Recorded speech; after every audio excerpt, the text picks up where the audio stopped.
김남국 의원을 비판했던 청년 정치인에 대해서 개딸들, 네, 김남국 비판 청년 정치인 단톡방 불러 집단 괴롭힘.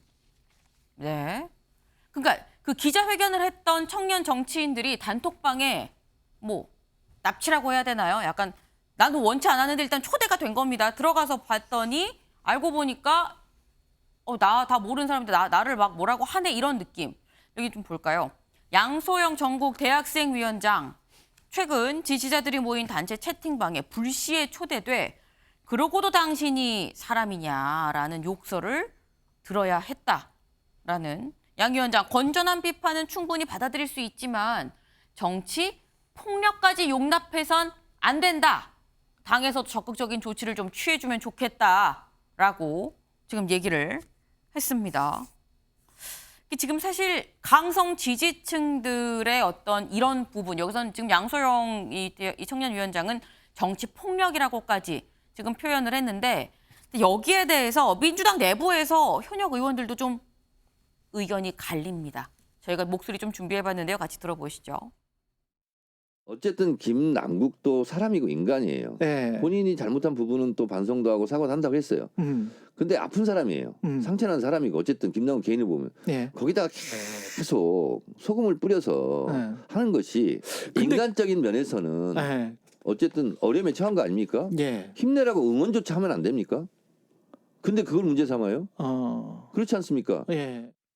이 사람들을 공격하고 뭐 개딸이다 무슨 뭐 팬덤이다 이렇게 해서 공격하자는 얘기가 아니에요. 그 사람을 뭐 어떻게 하자는 게 아니라 그 행위를 벌하는 겁니다. 예. 그렇게 행위를 벌해야 이 사람도 그런 행위를 안 하거든요. 뭐 결별선언 못 하겠다라고 한다면 뭐 그냥 가라앉는 거죠. 늪에 빠지는 겁니다. 네. 이상식 실장님. 네. 당 내에서도 지금 뭐 일각에서는 비판했다가 집단 괴롭힘을 당하기도 예. 하는데 힘내세요인데 그게 뭐가 문제냐라고 생각하는 시각도 있고요. 좀 나뉩니다. 정청래 의원이 하신 말씀 중에 그 김남국이 아픈 사람이라 한 것 네. 저는 동의할 수 없습니다. 아픈 것은 청년들이죠. 청년들이고 예, 열심히 땀 흘려 일하는 서민이고 노동자들 아니겠습니까? 네. 그래서 우리 개딸들이 저렇게 자유로운 정책 의견을 개진할 수 있는 것은 우리가 가장 민주적인 정당이라고 자부해온 민주당의 어떤 가장 정치적인 전통인데 저렇게 해서 뭐가 도움이 될까?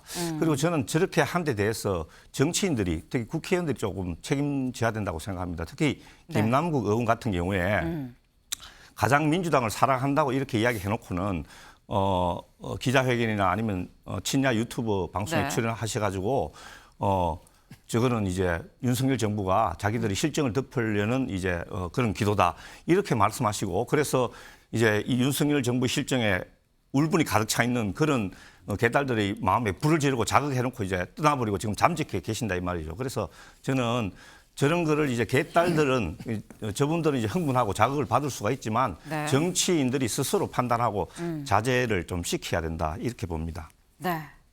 다음 기사를 좀 넘어가 보겠습니다. 네. 지금 민주당 혁신 논의에 들이은 개파 갈등 그림자. 지금 뭐 내부의 개파 갈등 얘기까지 있다는 얘기도 있는데요. 요거 말고 다른 기사 볼까요? 네. 지금 국회의원 60명 부동산 임대업 겸업입니다. 네. 지금 저희가 이 기사 사실 요거는 코인 얘기는 절대 아닙니다. 코인 얘기는 아닌데 이 내용을 좀 보면 경실련에서 재산 신고 내역을 좀 분석을 해봤습니다. 일단 평균적으로 국회의원들 3년 동안 7억이 늘었는데요. 보면 밑줄 2주택 이상 가졌거나 비주거용 건물, 대지를 보유한 의원이 총 109명입니다. 300명 정원이죠.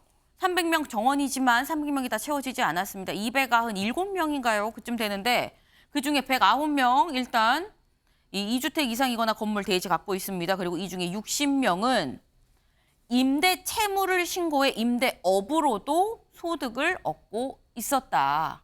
네. 의정 활동하면서 임대업으로도 소득을 또 얻고 있는데 뭐 그 전에 의원 되기 전에 얻은 걸 수도 있죠. 여기 보겠습니다. 의정 활동 기간 중 부동산을 추가 매입한 의원은 34명.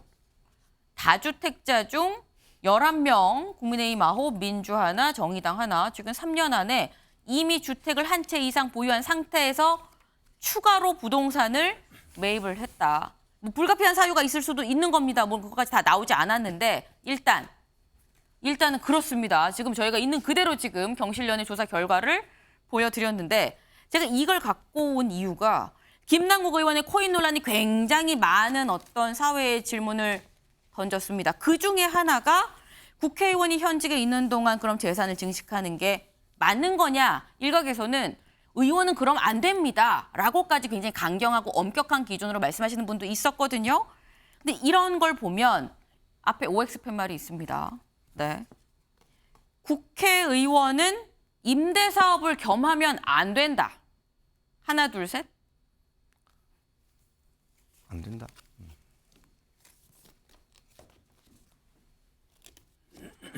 네. 이거는 두 분이 좀 나뉘는 것 같아요. 일단 양쪽에 계신 두 분은 X. 그러면 안 된다. 안 된다. 오히려 진보 목소리를 좀 많이 내주시는 두 분이 안 된다를. 네, 안 된다. 네. 고민하다가 꽃다 빼신 이상식 실장님 왜 고민되십니까? 아니 안 된다는 게 네. 제 그 의견인데 이게 맞습니까? 표시가 바로 된 게 네, 맞습니까? 오입니다. 안 예. 된다. 국회의원이 임대업을 하는 게 법적으로는 문제될 수가 없죠. 네. 없지만 직업 선택의 자유도 있고 뭐 하지만 지금 전세 사기 같은 그런 사건으로 청년들이 목숨을 잃고 하는 이런 상황에서 네. 예.